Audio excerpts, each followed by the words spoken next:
Okay, so this is the last in-depth trailer I'll be looking at, and it's Marley.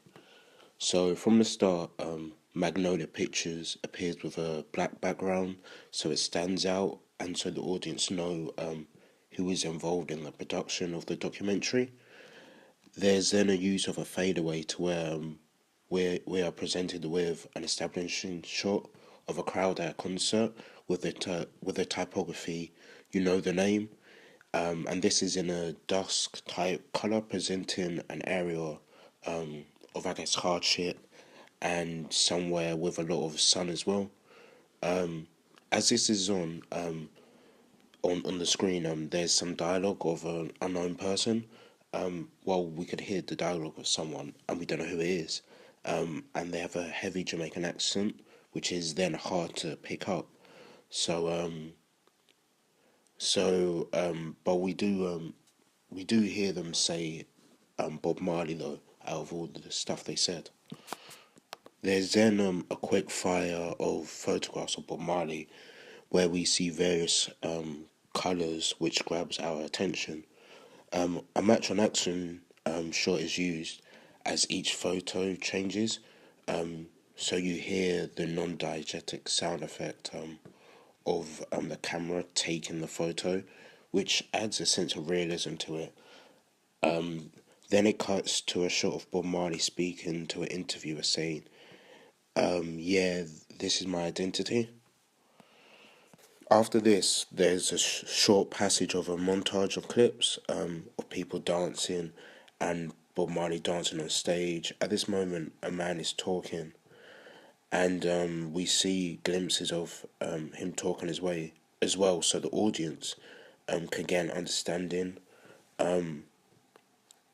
so they know who's actually speaking. So they, yeah, by just seeing the first person, you hear the impression that this documentary will have a lot of people who were living in Jamaica and in the same society. So we know as audience that we can gain an understanding of Bob Marley from the true fans and his true friends who were ever so close to him. This is important because the producers may have chose another approach where they are talking more of a standpoint where they got their information from the internet, but they chose to actually speak to people living on the island, and this makes the audience understand that this is a really thought out documentary, and that they've actually put time into it and considered Bob Marley's actual effect in society through his music. The typography is very interesting in the way of presentation. They have a dark background with a moving image behind the text, but it's only focusing on a small part where it's not detectable. With the text slowly, well, this is also with the text slowly zooming in as well. This use of post production is great because it made me look closer and be more engaged with the trailer, which is the whole point, obviously. We gaze that this is potentially more of a sit down talking based documentary due to three scenes in a row of people talking the about past experiences with Bob Marley. At first, we see one of his sons and a loyal fan.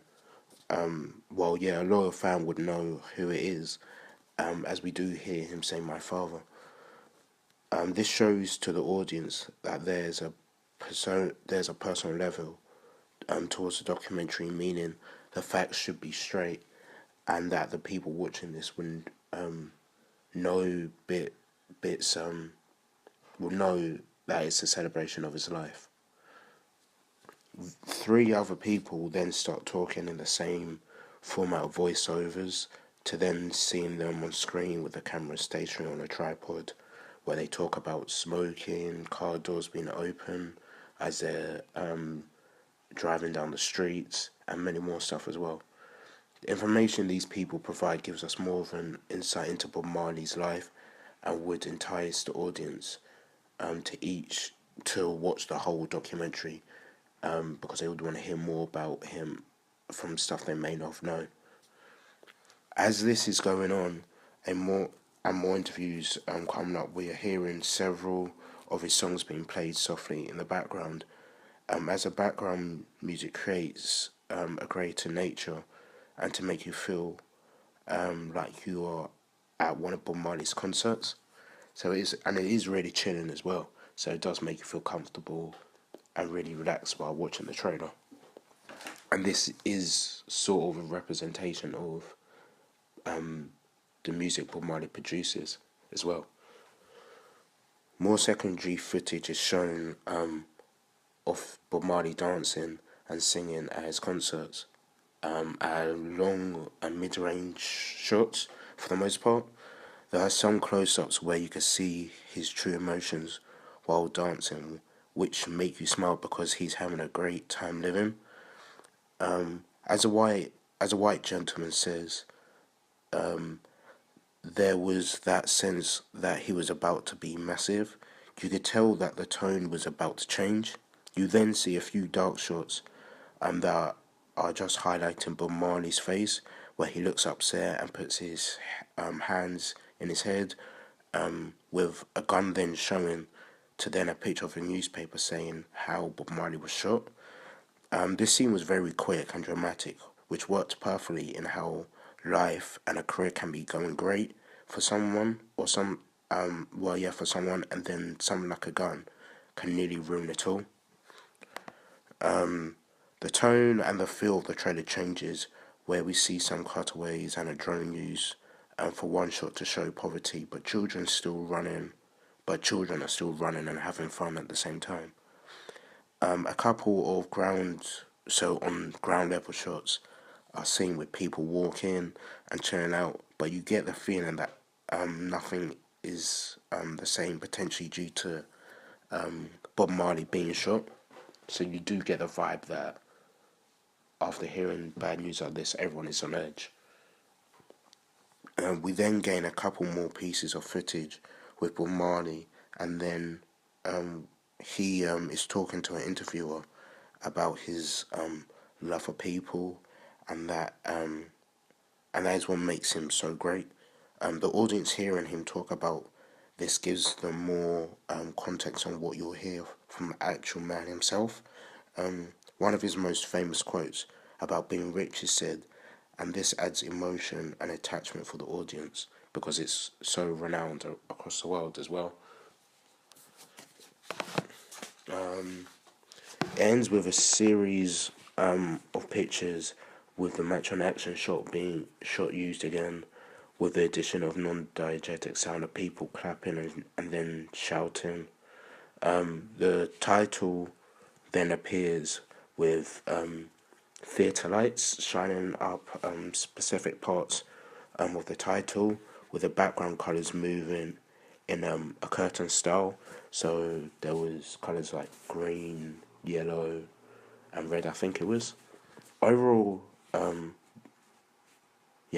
think this trailer would entice me to watch the whole documentary. This is because it shows us a bit more into Bob Marley's life that we may not have known, and making it exciting to know more. And it is essentially a celebration of how influential he was as a person and in music. Cinematography was very good because their own footage had a lot of handheld movements, tracking shots, as well, which adds the sense that this is a small island and it's essentially rough around the edges in a way. One scene I do like is when a low angle shot is used with the two white males and Bob Marley on stage with their hands all together, showing that people's races can come together and enjoy themselves. The time year-wise when some of the footage was recorded on the cameras weren't at a quality standard due to technology. However, I do like the camera that has been used because it brings out rich, strong colours, catching your eye, and creating a warm feel relating to the representation of Bob Marley. There's also pictures that add variation as well, and it makes the trailer more engaging to actually watch. Location wise, everything has been filmed in Jamaica because they wanted to add the home feel and make the audience understand the lifestyle as well. A tripod would have been used for interviews so you would feel more comfortable, and it makes it have the sense of more seriousness towards the actual documentary as well. Sound is very accurate in the same sense of timing of the music, and when the match on action shot is used with the photographs as well. The music makes you slightly. It does make you slightly move to the beat. Dialogue use is well. The dialogue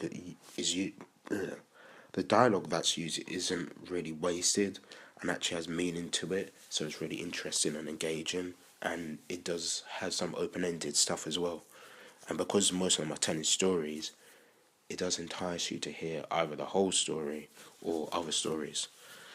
Within editing, it was obvious that Bob Marley would have the most screen time because it's based on him, so that's understandable. There was a sense of there was sort of a sense of a montage, but there was more of a structure in comparison to the other two trailers I analysed.